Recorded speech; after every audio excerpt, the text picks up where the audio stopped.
Cucumber, because cucumbers, and you'll see with the carrot as well, obviously round, they like to roll around on you a bit. What can happen is if you try to cut that and it rolls on you, the knife will slip, catastrophe could happen.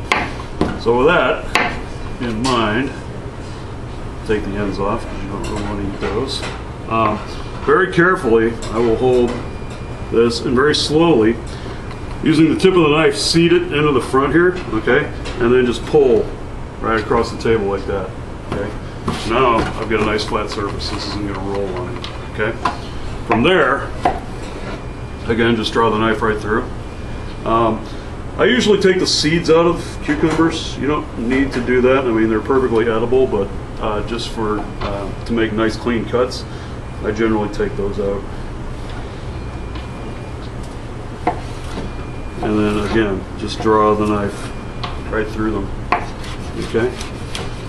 Then what they call bias cuts, and what you'll see this in recipes and that sort of thing, and it just means I'm basically cutting on an angle. You'll see that they're kind of almost like what is that, a rhombus, trapezoid, something like that. That's all that means. A cut on the bias or bias cutting. The other thing that we do is, since the blade is on both sides, you get the job done in half the time. Down, up, like that. Yeah. Okay, again, because it's going to roll around on you a little bit,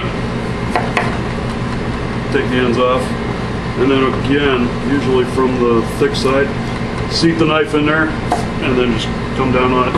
And even just a little bit like that will give you a nice sturdy base, okay? And then from there, do all sorts of things.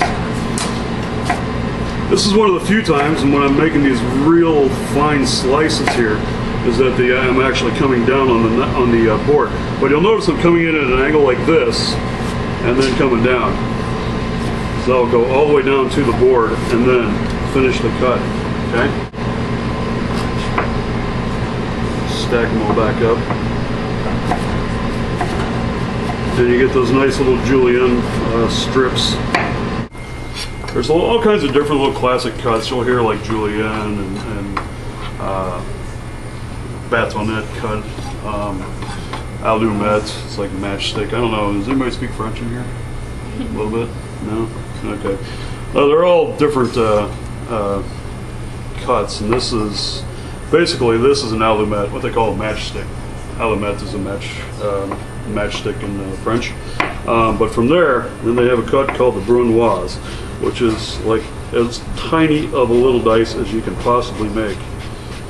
And this is like the little confetti that you see as garnishes on plates and platters and that sort of thing. Sweet potato. The other thing is, with a sweet potato, because the skins are kind of tough to peel, I don't do the little back and forth trick. I could, but not with this peeler. Then from here, again, because it likes to roll around a bit, I'm going to take a little slice out of the side so it lays flat for me. Okay. Basically, I'm going to cut this into like sweet potato fries. Again, same kind of cut. I'm seating the front of the knife in there and then pushing down from there. Because these are really hard and kind of starchy, always be careful. ABC. So, and again, just basically altering the size of the cut. Okay, so these would be like your sweet potato fry. Whoops. There you go. All right. And then, of course, if you were to go and dice these, boom, boom, boom, boom, boom, bring them down the line.